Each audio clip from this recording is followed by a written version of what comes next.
O problema está escancarado, mas ainda insistem em soluções velhas e comprovadamente ruins. Este é o Visão Libertária, sua fonte de informações descentralizadas e distribuídas.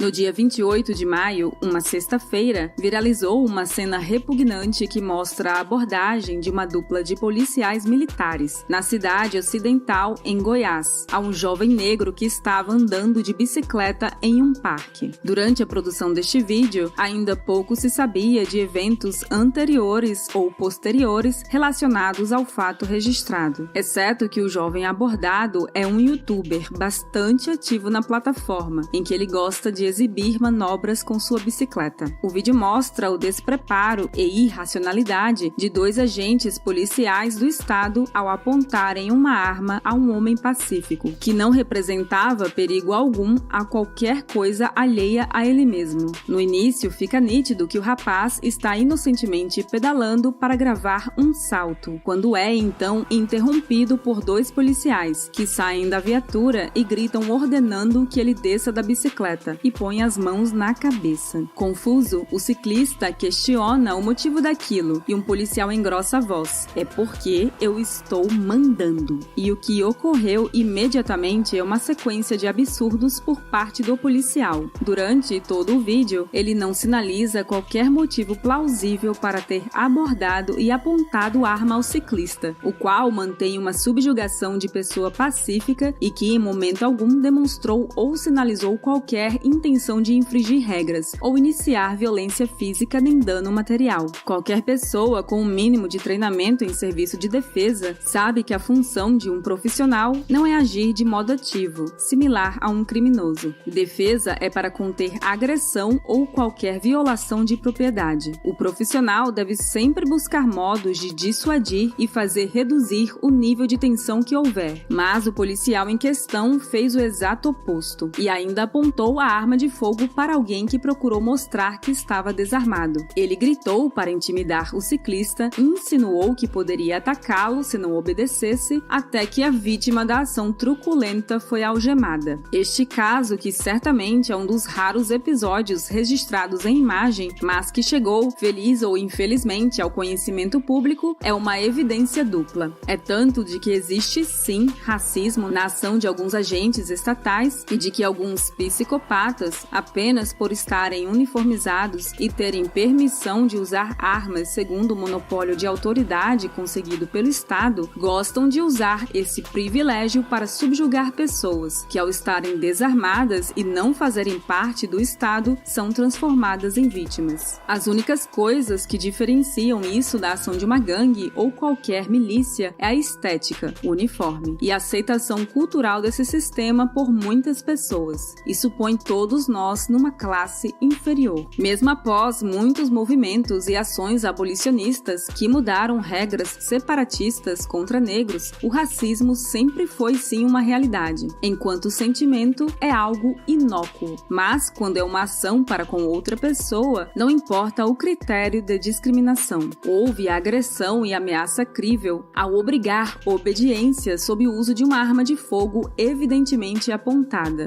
A oligarquia que comandava as estruturas de estados era composta de gente que de alguma forma se envolveu no passado com a mão de obra de escravos. Então, mesmo após a criação de leis contra a posse de escravos, houve várias tentativas eugenistas explícitas ou veladas para manter ex-escravos e outras pessoas marginalizadas para dificultar a integração das mesmas na sociedade. Como exemplo, o salário mínimo foi uma lei inventada originalmente com um propósito essencialmente eugenista. Era sabido que grupos vistos como indesejáveis pela oligarquia política tinham uma mão de obra de baixa qualidade e pouco produtiva. Portanto, o salário mínimo, ao ser criado, teve o propósito de ser um limite intransponível para esses indivíduos, que produziam menos que o valor estipulado. Assim, sem chance de ter uma renda fazendo serviços para se sustentar, por menor que ela fosse, podendo melhorar as habilidades de trabalho, a pessoa estaria fadada a não ter um emprego, mesmo que fosse ruim, para começar, e jamais chegaria ao mercado de trabalho mais evoluído. Até hoje, apesar do discurso sobre o salário mínimo ter mudado, junto com os encargos trabalhistas impostos pela legislação fascista da CLT, o salário mínimo penaliza jovens pobres e dificulta o acesso ao mercado dito formal, composto pelas empresas maiores e mais consolidadas. Os jovens brasileiros entre 18 e 24 anos enfrentam uma taxa de desemprego de 31%, mais que o dobro da média geral da população economicamente ativa. É importante admitir que existem indivíduos que acabam sofrendo problemas ou agressões apenas por terem sido discriminados por algumas características fisiológicas, culturais e até econômicas.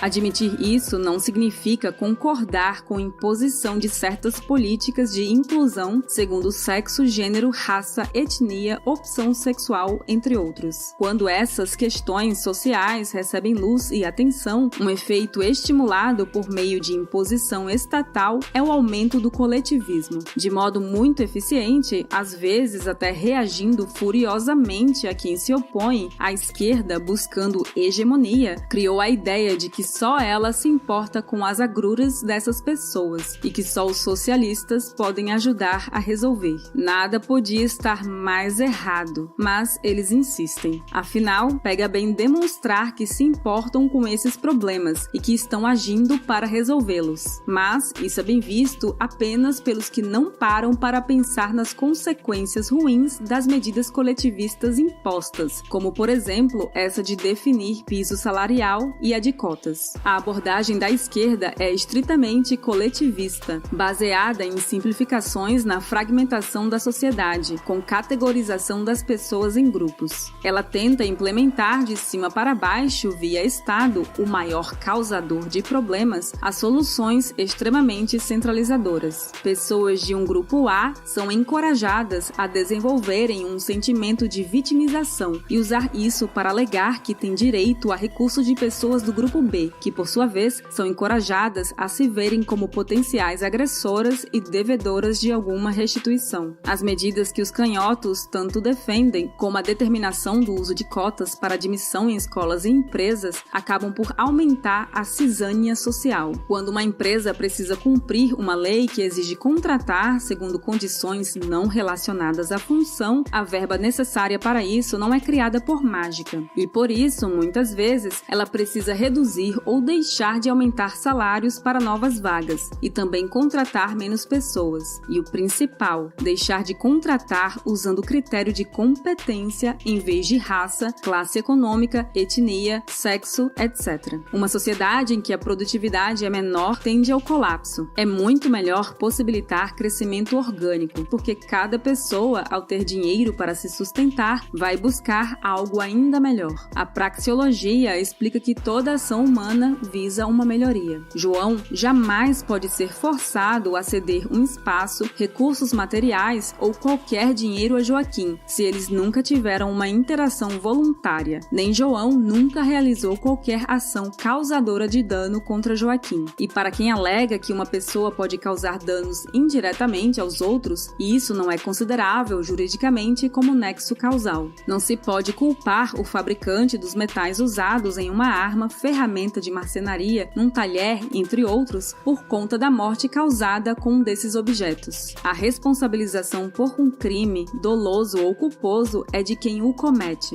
A proposta libertária se fundamenta em princípios éticos. E ainda, também porque se sabe que uma intromissão numa relação voluntária piora os resultados. A proposta libertária é a mais eficiente para fortalecer a cooperação pacífica entre indivíduos na sociedade. Falamos aqui de propriedade privada e livre mercado, os únicos meios éticos para gerir recursos escassos. No livre mercado, indivíduos são incentivados a fazer trocas voluntárias e concorrer ao comercializar para atender os seus próprios interesses. E, aliás, o livre mercado é e precisa ser essencialmente antirracista. Ninguém pode ser obrigado a atender a todo mundo, mas quem se recusa perde mercado para um concorrente. Quem discrimina pessoas apenas por serem de nacionalidades específicas tem perda econômica e dá espaço para outros que recebem qualquer um.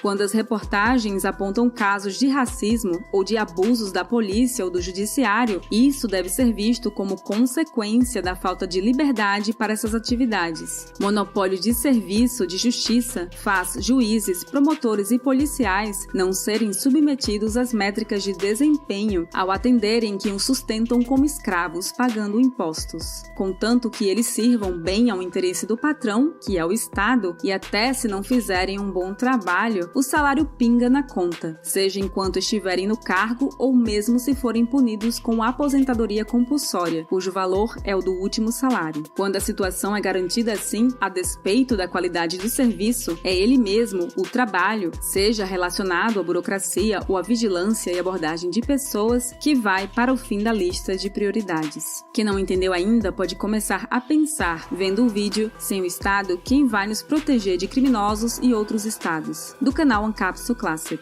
Defendemos a livre competição, inclusive de ordenamentos jurídicos e de serviços de proteção, cuja possibilidade de contratação seja ao nível individual, já que usar o critério territorial é um critério físico que ajuda no aumento do domínio físico. É o indivíduo que deve ter a liberdade total de escolher qual empresa contratar, segundo as regras claras e transparentes do que é ou não é permitido, e como ele poderia ser abordado por agentes conduzindo investigações. Um meio-termo para as regras, definido organicamente pelo mercado, vai eleger as melhores empresas e descartar as piores. A sociedade de leis privadas vai virar a chave dos nossos grilhões e vai estabelecer claramente que hoje somos todos clientes obrigatórios de policiais, promotores e juízes. E cada vez mais não vamos tolerar qualquer violação de propriedade e liberdades individuais. Obrigada por sua audiência. Este artigo foi sugerido e escrito por Gabriel Costa, revisado por Stanley Calderelli e narrado por Baby Yoda. Se você quiser contribuir para a causa da liberdade, clique no like e compartilhe o vídeo em sua rede social. Considere também se inscrever em nosso canal e clicar no ícone de campainha. Até a próxima!